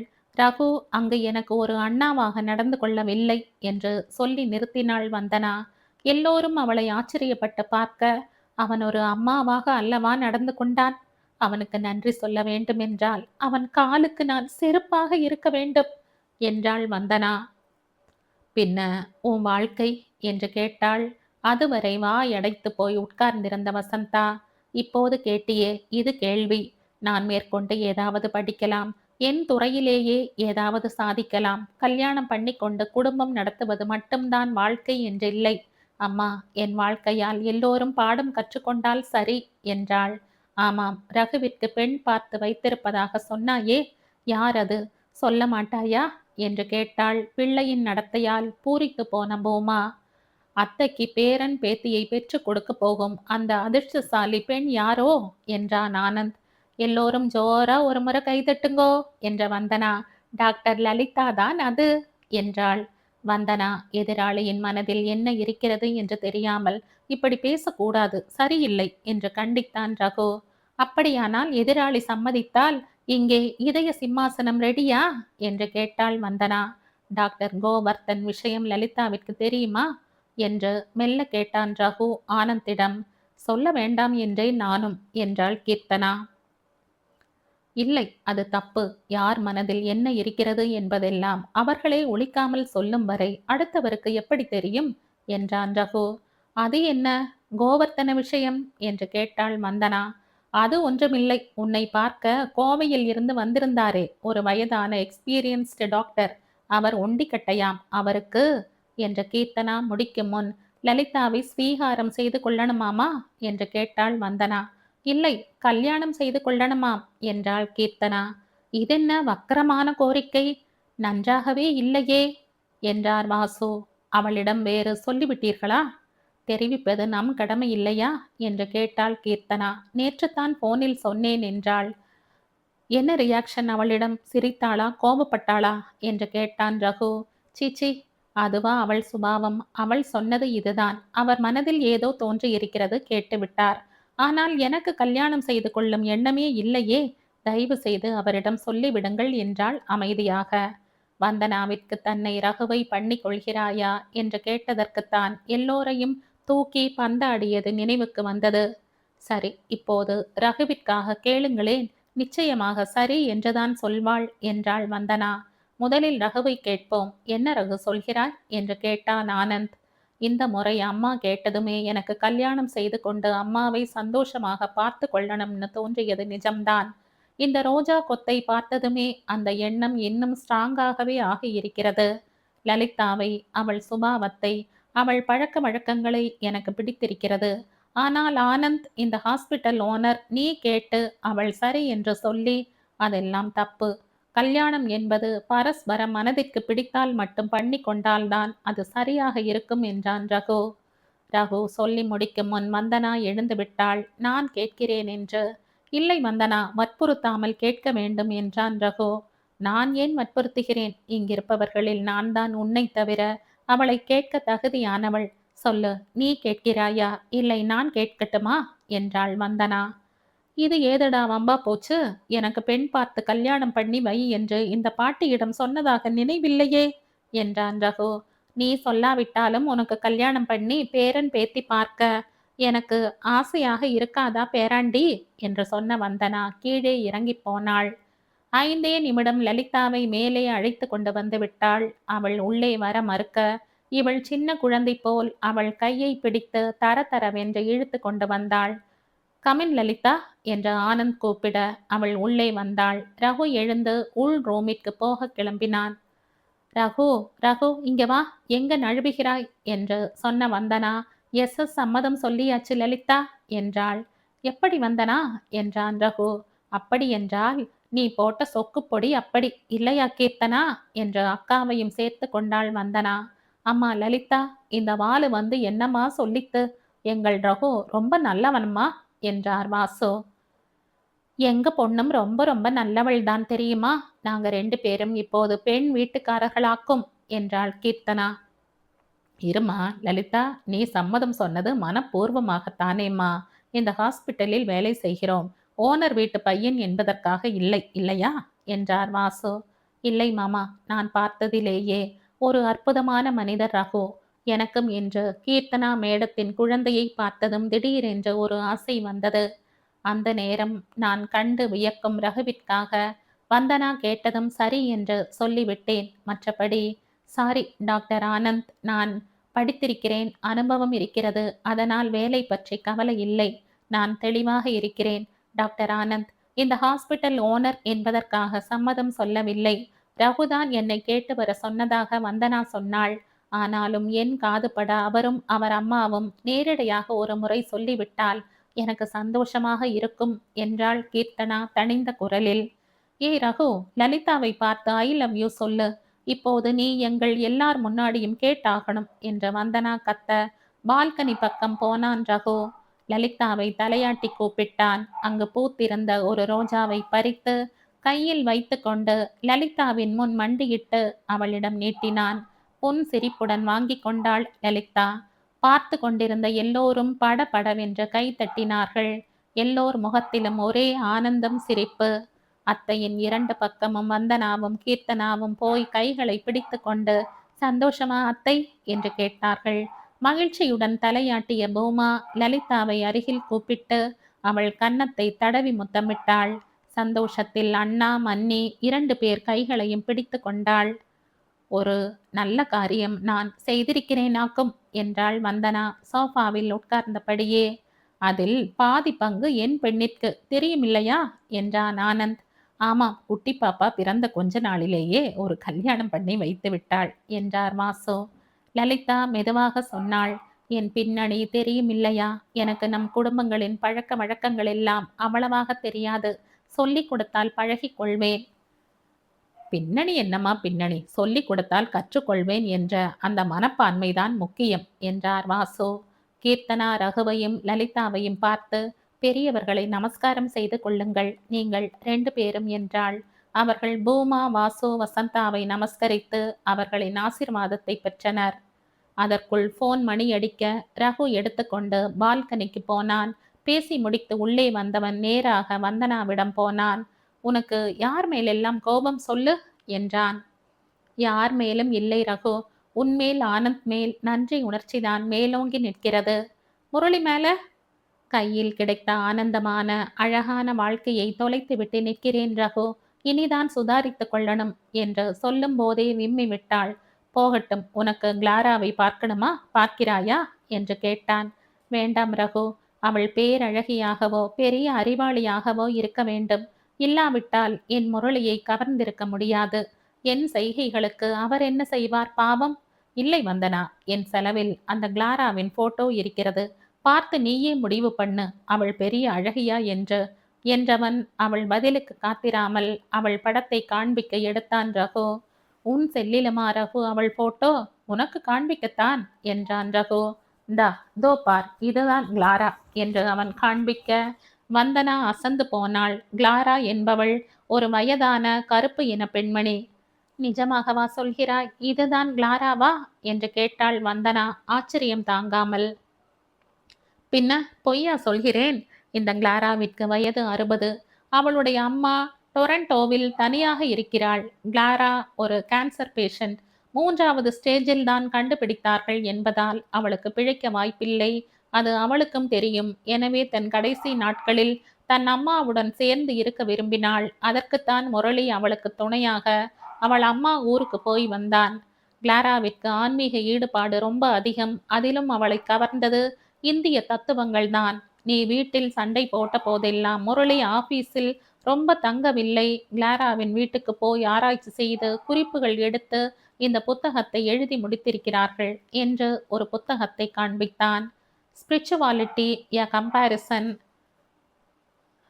Hindutva and Christianity, authors R Murali and Clara Paul என்றிருந்தது. ஆன்மீகத்தில் இந்து மதமும் கிறிஸ்துவ மதமும் ஓர் ஒப்பீடு.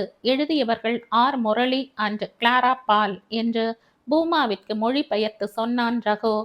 கண்களை மூடிக்கொண்ட வந்தனா சோஃபாவில் அப்படியே சாய்ந்து கொண்டாள். அவள் கண்களில் இருந்து கண்ணீர் தாரை தாரையாக வழிந்து ஓடியது. ஐயோ, இத்தனை நல்லவரை எப்படி தப்பாக நினைத்து விட்டேன். இப்படி கூட ஒரு நல்ல மனிதரை சந்தேகப்படுவேனா என்று மிகவும் வருத்தப்பட்டாள். ரகு, இதை என்னிடம் நேராகவே சொல்லி இருக்கலாமே என்றாள். ஆரம்பத்தில் உன்னிடம் சொல்லி உன் சந்தேகத்தை போக்கத்தான் நினைத்தான் முரளி. ஆனால் நீ சந்தேகப்பட்டு பொறாமைப்பட்டாவது தன்னிடம் நெருங்கி வருவாயோ என்று யோசித்துத்தான் பேசாமல் இருந்திருக்கிறான். வந்தனா பரமரத்தாள். நான் உடனேயே முரளியிடம் மன்னிப்பு மட்டும் கேட்க வேண்டும். ஐயோ, அவரை எப்படியெல்லாம் கஷ்டப்படுத்தி இருக்கிறேன். இந்த உள்ளுக்கு வாயேன் என்று அவளை பக்கத்து அறைக்கு அழைத்து போனான் ரகு. அதற்குள் கீர்த்தனா அங்கே இன்டர்நெட்டை ஆன் செய்திருந்தாள். இந்தாமா, உன் காதல் கணவர் உன்னை அழைக்கிறார், பேசு என்றவன் மைக்கை வந்தனாவின் காதில் மாட்டிவிட்டான். பிறகு மெல்ல அந்த ரூமில் இருந்து வெளியே வந்துவிட்டான். மானிட்டர் மொத்தத்திலும் தெரிந்தான் முரளி. ஹாய், எப்படி இருக்கு கண்ணம்மா, சரி ஆயிட்டியா ராஜாத்தி என்ற அவன் குரலை கேட்டதும் பொங்கி அழுது விட்டாள். முரளி, முரளி என்றவள் மேலே பேச முடியாமல் தவித்தாள். Sorry Murali, very very sorry, நான் உங்களை ரொம்ப படுத்தி விட்டேன். என்னை மன்னித்து விடுங்கள். ஆனால் உங்களிடம் மன்னிப்பு கேட்க கூட எனக்கு அருகதை இருக்கிறதா என்று தெரியவில்லை என்றாள். சீச்சி, தப்பு பண்ணாதவர்கள் யாருமே இல்லை இந்த உலகத்தில். தப்பு என்று தெரியும் போது அதை திருத்திக் கொண்டால் சரி என்ற முரளி தொடர்ந்து, ஆமாம், யாரோ என்னை விட்டு முழுசா விலகி போயிடுறதா சொன்னதாக பேப்பரில் போட்டிருந்தானே என்றான் கேலியாக. உங்களிடம் என்னை ஏற்றுக்கொள்ளுங்கள் என்று கேட்க கூட எனக்கு வாயிருக்கிறதா? நான் நடந்து கொண்ட விதத்திற்கு நாம 2 பேரும் 1,00,00,000 தேங்க்ஸ் சொல்லணும் ரகுவிற்கு என்றாள் வந்தனா. 1,00,00,000 எப்படி போதும்? ஆனந்திற்கு வேற நிறைய நன்றி சொல்லணும். எனக்கு உடனேயே உன்னை பார்த்து கட்டிக்கொண்டு ஒரு 100 முத்தம் கொடுத்து இன்னும் இன்னும் எல்லாம் ஆசையாகத்தான் இருக்கிறது ராஜாத்தி. எனக்கு மட்டும் இல்லையா இத்தனை நாள் இழந்த நேரத்தை எல்லாம் ஈடு கட்டணுமே என்றாள். பிறகு எப்போது நேரே பார்ப்பேனோ என்றிருக்கிறது என்றாள். நிஜமாக சொல்லு, இனிமே என்னை விட்டு போய்விடுவேன் என்றெல்லாம் உளர மாட்டாய் இல்லையா? நீங்கள் என்னை மன்னித்து ஏற்றுக்கொள்ளும் பட்சத்தில் நிச்சயமாக இனி ஒரு நாளும் அப்படி பேசவே மாட்டேன் ராஜா. அப்படியானால் எனக்கு இப்போது அட்வான்ஸாக ஒரு ஈச் கொடு. ஒரு விஷயம் சொல்கிறேன். ஒன்றென்ன 9 கொடுக்கிறேன். நிஜமாகவே என்னால் காத்திருக்க முடியாது. இன்றைக்கு புறப்பட்டாலும் உங்களை நேரில் பார்க்க கொடுப்பதை கொடுத்து வாங்குவதை வாங்கிக் கொள்ள 2 நாள் காத்திருக்கணுமே. பொன்னான நேரத்தை எல்லாம் எப்படி வீணடித்திருக்கிறேன். இப்போது உங்களை பார்க்க எப்படி துடிக்கிறேன் தெரியுமா? நிஜமாகவா சொல்கிறாய்?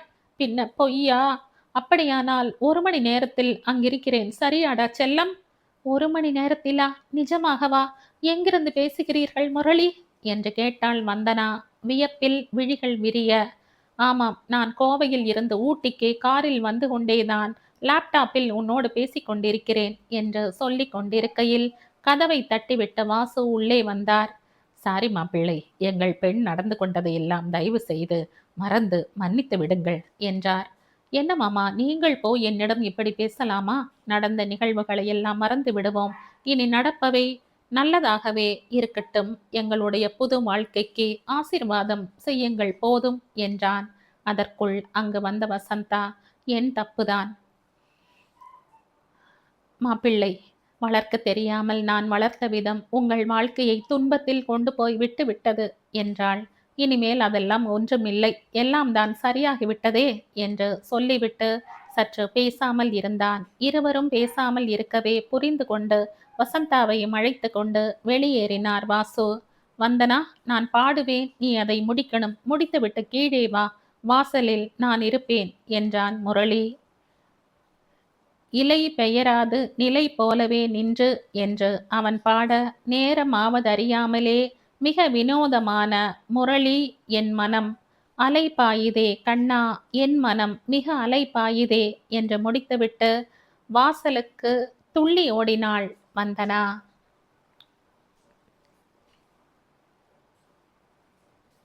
இதோட இந்த கதை முடியுது. இந்த கதை உங்களுக்கு பிடிச்சிருந்தா லைக் பண்ணுங்க, ஷேர் பண்ணுங்க, சப்ஸ்கிரைப் பண்ணுங்க. மற்றும் ஒரு இன்ட்ரெஸ்டிங்கான கதையோட அடுத்த வீடியோல சந்திப்போம்.